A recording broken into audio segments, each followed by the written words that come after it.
All India Muslim Ittehadul Muslimeen party का अतहरुल ईमान नामक एक विधायक कहता है कि मैं हिंदुस्तान के नाम की शपथ नहीं लूँगा। अबे होलट, तुझे कहा किसने है कि उर्दू में शपथ ले? जब उर्दू में लिखते हैं तो वहाँ पर हिंदुस्तान वर्ड आता है, हिंदी में लेते हैं तो वहाँ पर भारत शब्द आता है। अब आपको जब चूल मची है कि हमने लेनी ही शपथ उर्दू में है तो वहाँ पर तो हिंदुस्तान ही होगा। अब कहता है कि शपथ तो लूँगा मैं उर्दू में ही और बोलूँगा मैं भारत। आप ज़रा समझिए कि इस जिहादी कौम का, इस टायर पंचर बनाने वाली कौम का, इस मादरसा छाप जो कौम है, इसका जो आईक्यू लेवल है वो किस कदर घटिया है। और किस कदर घटिया है उन लोगों का आईक्यू जो उन लोगों को वोट देते हैं। लेकिन इसके पीछे किसी आईक्यू की आवश्यकता नहीं, उम्मा की आवश्यकता है, इस्लाम के नाम की आवश्यकता है और उस आदर्श को स्थापित करने की आवश्यकता है जो अलीगढ़ मुस्लिम यूनिवर्सिटी में टंगी हुई फ़ोटो मोहम्मद अली जिन्ना जिसने कि आदर्श स्थापित किया था। आज AIMIM जो पार्टी है, जो असाउद्दीन ओवैसी की पार्टी है, वो आने वाले भविष्य की मुस्लिम लीग है। और आप देख लेना कि हमारी तथाकथित राष्ट्रवादी पार्टियां भविष्य में कांग्रेस बन जाएंगी। सेक्युलरिज्म का जो कीड़ा है उनको काट चुका है। ऐसी बहुत सारी खबरें हैं, मेरे साथ बने रहिए, क्योंकि इस तरीके का जो जहर है इसको काटने की जो आवश्यकता है वो तो बहुत ऊंची है, लेकिन काटने की जो मशीन है वो केवल आपके पास है, आपके किसी नेता, आपके किसी नौकरशाह, आपके किसी कानून सिस्टम के पास नहीं है।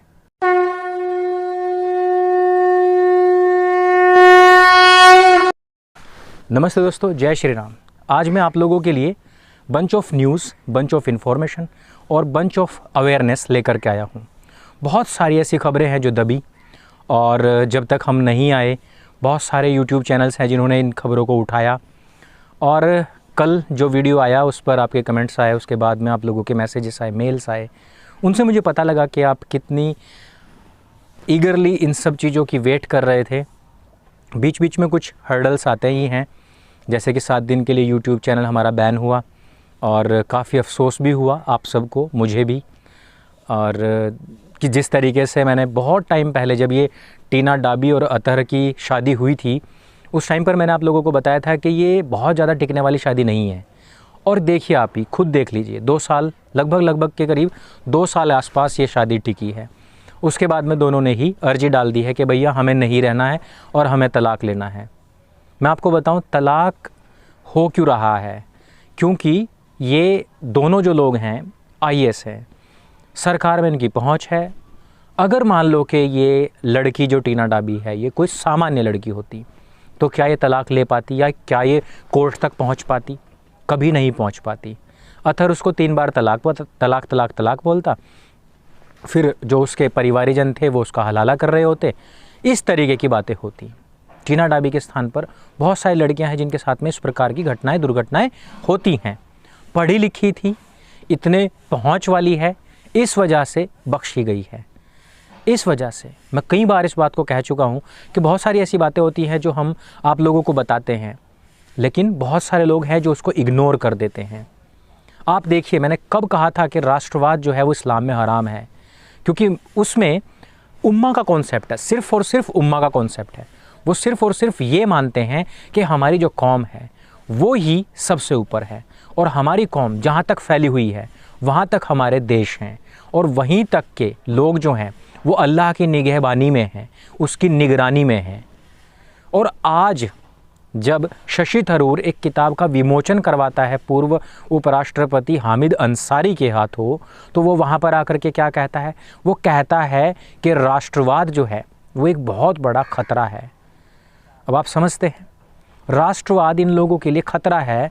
ये बात वो किसी के कहने से या अपने दिमाग की उपज से या किसी एक्सपीरियंस से नहीं कह रहा है, वो अपनी उस किताब के माध्यम से कह रहा है जो उसने पढ़ी है। आप लोगों को लगता है कि भाई वो UPSC क्लियर करके आया था, फिर नौकरशाही में रहा, फिर पार्टी में आया और इतना पढ़ा लिखा इंसान है, फिर उपराष्ट्रपति रहा 2 टर्म तक। इसका मतलब ये बिल्कुल भी नहीं है कि वो अपनी जो तालीम है उसको भूल जाएगा। तालीम सबसे ऊपर है। अगर आज टीना डाबी को तलाक लेना पड़ रहा है तो वो अपने पति की जो दीनी तालीम है उसके द्वारा जो खड़ी की गई प्रॉब्लम्स हैं उनकी वजह से है। इस बात का मैं आप लोगों को आश्वासन देता हूँ और पुष्टि करता हूँ। और यही नहीं, मैं कह चुका हूँ कि केवल अतर और टीना की तो हम बात ही ना करें, ये तो एक बहुत ही बड़े स्तर के लोग हो गए हैं, इनकी तो हम बात भी ना करें। बात हमें करनी चाहिए उन लोगों की, उन बच्चियों की जो बहक जाती हैं इनके चक्कर में। एक खुशखबरी की बात भी है। मुश्ताक नाम का एक मुस्लिम लड़का हिंदू लड़की को रोज़ाना परेशान किया करता था। आपको भी पता है कि इन लोगों ने हमेशा ही पीठ पीछे वार किया है, या नाम बदल करके वार किया है, या घर में रह करके जब आप उनको नौकरी दे देते हैं, अपने घरों में रखते हैं, तब ये घर की महिलाओं के ऊपर इस प्रकार के हमले करते हैं। मुश्ताक ने गोलू की बहन को इसी प्रकार से परेशान करना शुरू कर दिया और गोलू ने कुल्हाड़ी उठाई और वो सीधे पहुंच गया और सीधे जा कर के उसका काम तमाम करने के बाद में सीधा पुलिस थाने पहुंच गया। न वो नेपाल भागा, न वो सऊदी भागा, न पाकिस्तान भागने की उसने कोशिश की। और मुश्ताक को इस प्रकार से हूरगति प्राप्त हुई। हूरगति तो आप समझते ही हैं क्या होता है। सनातनियों को वीरगति प्राप्त होती है और इन लोगों को हूरगति प्राप्त होती है।